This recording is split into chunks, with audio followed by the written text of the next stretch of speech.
All right, we are live. Hello, everyone. Welcome to the online recording. I was supposed to be posted yesterday. I coach a basketball team. We were on the road, and none of my videos would upload. So, ended up taking cuts and pieces of it. Still would not upload. So just kind of redid the video today. It's Friday. About what we're going to talk about with the resistance training for specific adaptations, and will either be posted through YouTube or this will be posted on the class course shell. Okay. So we're going to talk about three different things today. Okay. We're going to talk about the muscle building process for resistance training, how to avoid plateaus. We're going to talk about cardio for fat loss versus resistance training for fat loss. And we'll also talk about how recovery is king and king for adaptation. Okay. So let's just dive into recovery.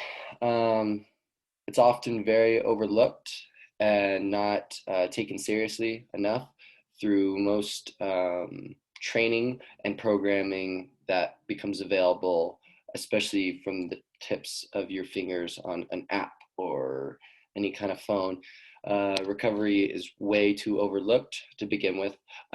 So when most people think of muscle building and the process of getting muscle, they don't consider that as an adaptation process. Okay, so when you train a muscle hard, you're creating those micro tears within muscles.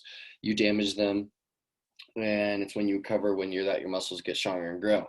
Okay, this is the common misconception idea that this is wrong. Although recovery does happen after damage, it's not so much the recovery process that builds muscle, but it's the adaptation process that's going to build the muscle. Okay. So after a tough and damaging workout, your body's first priority is going to be to heal. Okay. So we've got to think of recovery as healing. We want to be able to move as fastly after workout from the parasympathetic state into the sympathetic state, and that's within the central nervous system. Okay, so personally, even when I'm training some athletes, I will have them do deep belly breathing. Deep belly breathing gets you to use more oxygen within the diaphragm, one, and it also gets you faster into the parasympathetic state, so that non-flight or flight response state. Because we can't begin to recover until we're into that state. Okay. If I go play a basketball game and it came down to a buzzer beater or an intense game, okay, my adrenaline is going to be through the roof for probably, and it's going to be elevated for hours after the match. That we're not going to get any recovery until we get to the parasympathetic state. So a lot of times, like in the NBA, a lot of these trainers will go through meditation, or they'll go through um, these belly breathing exercises to get them to that state. So that's important to note. We got to get from the sympathetic to the parasympathetic state after working out, okay, and then to focus on recovering as healing. But the damage from your workout actually sends two signals, and it's one is to recover and one is to build. Okay, they both happen roughly at the same time, but aren't perfectly aligned. Studies will show that the actual acute muscle building adaptation signal from proper resistance training spikes quickly post exercise, and it peaks at about anywhere from like 48 to 72 hours. And a lot of you guys will know this as muscle protein synthesis, and this is the elevation period of that. So we have to take care and advantage of that window. So what I'm going to talk about next is frequency of exposure.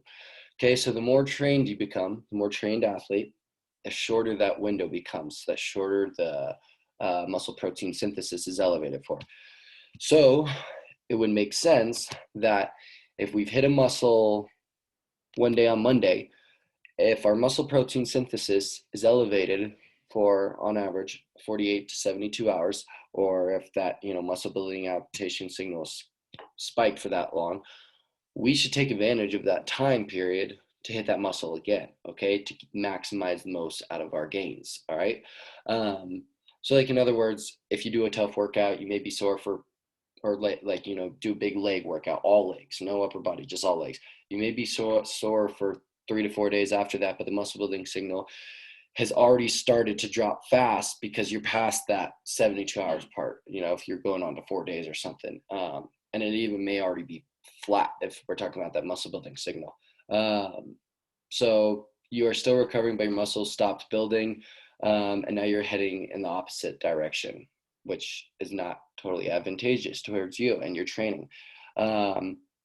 So there's also numerous studies that are also now showing that training muscle groups more frequently, rather than like the traditional or old school bodybuilding split. So training in a full body split anywhere from 3 to 5 days a week, even maybe 6 days a week if you're more of a highly level trained athlete, is superior for both strength, muscle building, and fat loss.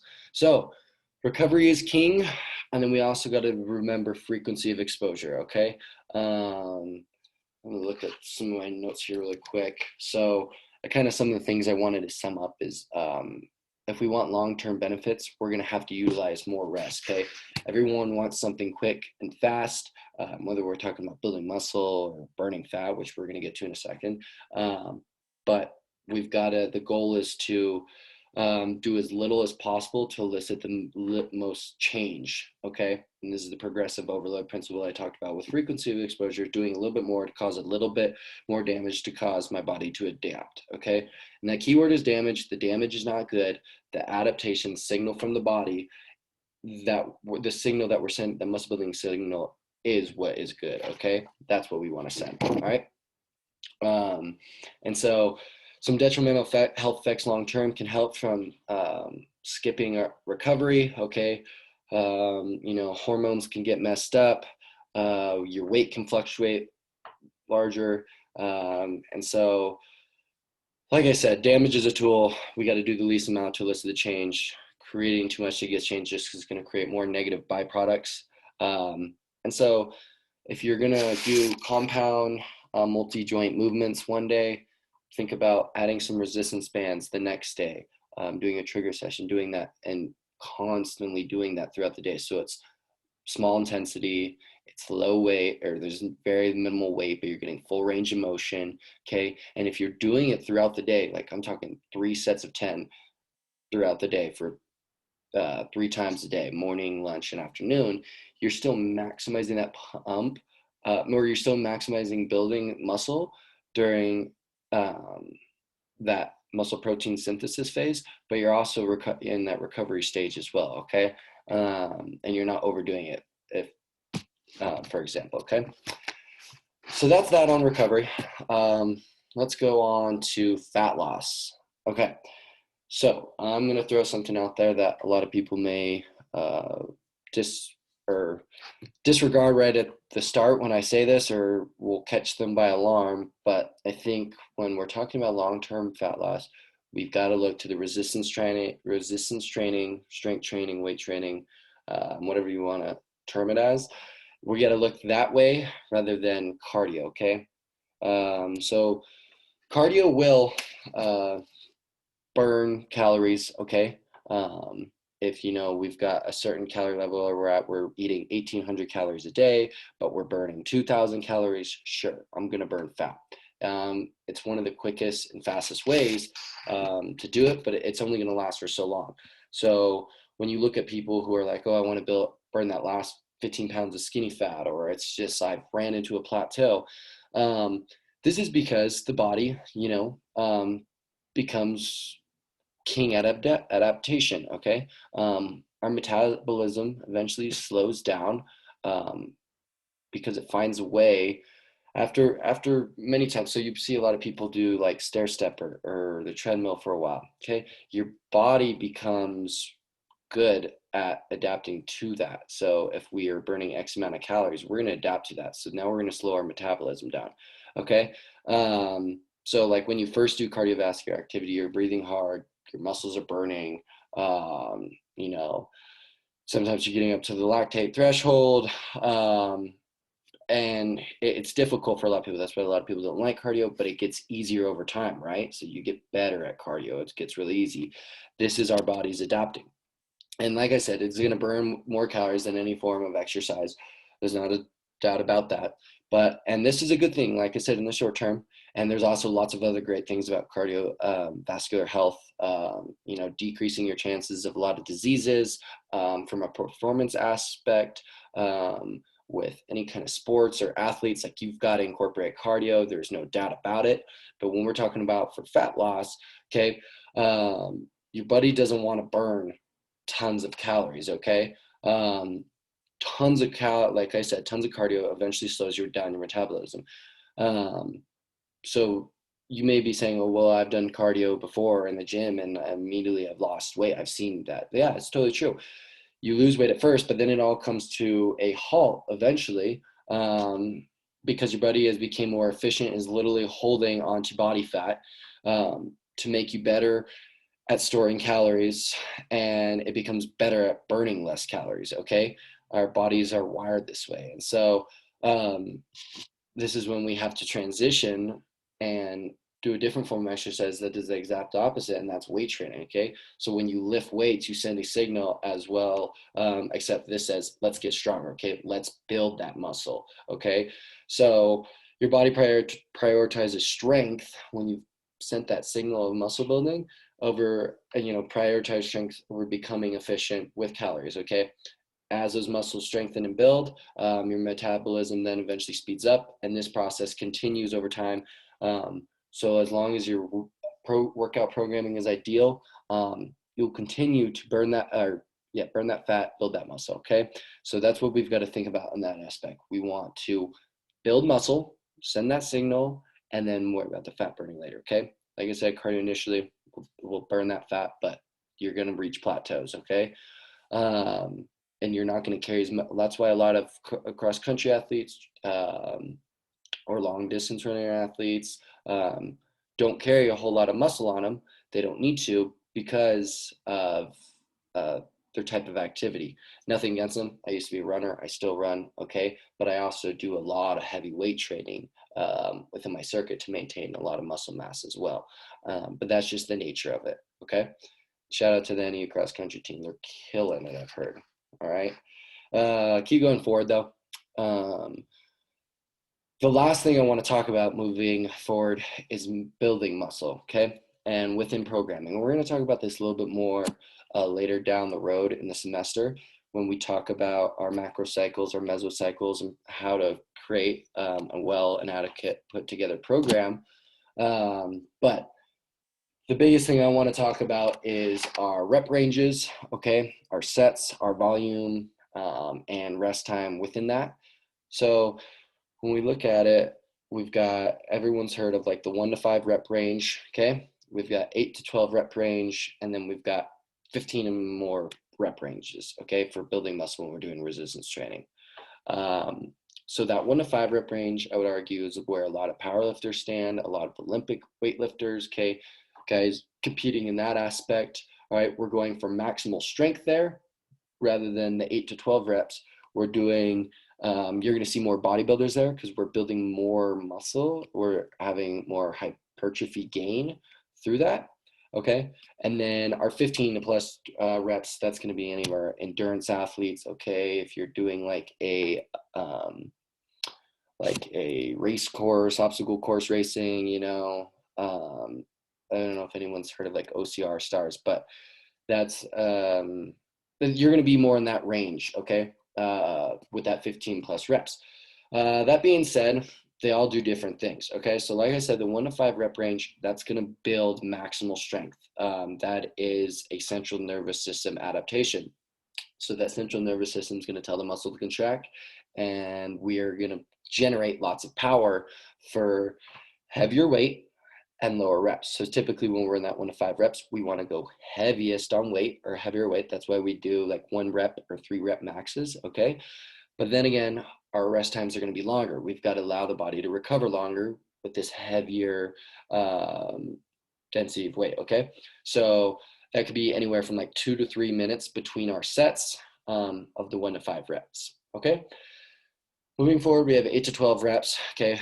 Like I said, this is hypertrophy for growth, and this is where we see like the muscle fiber changes.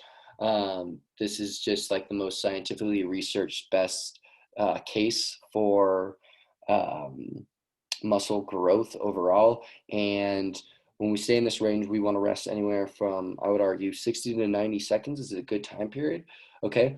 This is going to be moderate weight. When I train people, I'll constantly fluctuate. When I always try to write percentages so they can write those down or know what they're at. So if that's 80% of their 1 rep max and they're doing eight reps, okay, that's, that could be tough. Or we're going to go for 60 to 80% of our 1 or 3 rep max, and we're going to stay in that range for 8 to 12 reps. Okay, so nothing too tough, but we're able to do it, and it's going to elicit some change. Okay, and then talking about the last bit, the 15 reps or more. Okay, this is going to be our lowest weight. This is going, like I said, for the endurance. We're going to have the shortest rest possible, so almost 30 seconds low. I often do with like anywhere from 15 to 20 rep range. I'll do more supersets within a muscle group. Okay, this is what it creates. Like, I don't know if you've done like 15 to 20 chin-ups, pull-ups, or like if you're doing a cable tricep extension, or trying to think if you're just doing low weight on a chest press. This is what's going to create that intense muscle pump. You're getting more blood flow to the muscle this way. You're going to increase your sarcoplasmic hypertrophy, and the sarcoplasm is all like the non-muscle fiber structures that we're talking about. So that's like capillaries, glycogen, that's within the muscle. This is any of the fluid, okay? And this actually accounts for over 60%. That's not muscle fiber. And so we're getting this pump. And I think the biggest thing that I'm going through with all different 3 rep ranges, whether it's the 1 to 5, 8 to 12, the 15 to 20, is we have to incorporate all 3. Okay, to avoid plateaus. And I go for about, it kind of depends, but I'll go for like 13 to 15 or 13, 3 to 5 weeks. I apologize, to limit those plateaus, but we stay in a strength phase. Okay, that's the 1 to 5 reps. We stay in a hypertrophy building phase, and we're going to go 3 to 5 weeks, maybe 2 to 4 weeks, depending on where we're at in our training. And then we're going to rotate out of it. Okay, I often go in that order: 1 to 5, 8 to 12, 15 to 20. And I'm not saying this is best, but I really do think that this helps avoid plateau, especially when you have more frequent training going on, or advanced athletes. So this is, because the body becomes more efficient, we want to get the most out of our gains. We want to maximize these gains. So we want to phase the workouts. Okay, we're going to talk about this later on in the semester with programming. But I think if you can do this, a lot of people are like, oh, a bodybuilder's like, oh, 8 to 12 reps, I'm going to stay in this range. Okay, if you do that for 2 months, you're gonna, unless you're going up a ton in weight, which is sometimes very tough when you're in that 8 to 12 rep range, you may hit a plateau. You may see some, slower progress. All right, so we want to constantly see slow progress. What I've been talking about the whole time, sending that small subtle change to get the body to change, sending that small stimulus to get the body to change. Apologize. And it's this progressive overload principle that's super important that we've got to take in fact. And I also will do, like we talked about, heavy negative eccentrics. I'll throw those in. I'll throw in a lot of more longer time under tension. So maybe if we've done a strength phase 1 to 5 reps, within those, sometimes I like to even put, for 2 or 3 reps at the top of it, on our 3rd to 4th rep, I'll put, all right, hey, let's go for 40 to 0 tempo. So we're not holding anything at the top. Like if we're talking about a squat or maybe a bench press, when we get to the top of that bench press, okay, nothing at the top, we're going to lower centrically for 4 seconds, 1, 2, 3, 4, and then I'm going to pop up, same thing, 1, 2, 3, 4. So I'm just taking the time to lower that weight, creating a lot of that's going to create a lot of muscle growth, as we talked about, I think, in week 2. Okay, going back to that. But yeah, that's our topics. Okay, recovery is king. We have to think of recovering as healing, moving from that moving from the sympathetic to the parasympathetic state, taking advantage of muscle protein synthesis, and the frequency of exposure is super important, especially the more trained you become. Weight training for fat loss and the importance of it. Okay, when talking about our metabolism slowing down and how to maintain muscle. Let's send that muscle building signal. Okay, let's get our body to build that muscle. All right. And then lastly, what rep ranges sets are for what kind of athletes, but that all athletes can benefit from all these rep ranges. Okay. In terms of avoiding plateaus and continually progressing and building muscle. All right. So that's that for today's recording. Thank you guys for tuning in. We'll talk a little bit about it more on Tuesday. But if you guys have any questions, let me know come Tuesday. All right, talk about it a little bit more. Other than that, have a great weekend, you guys. Bye.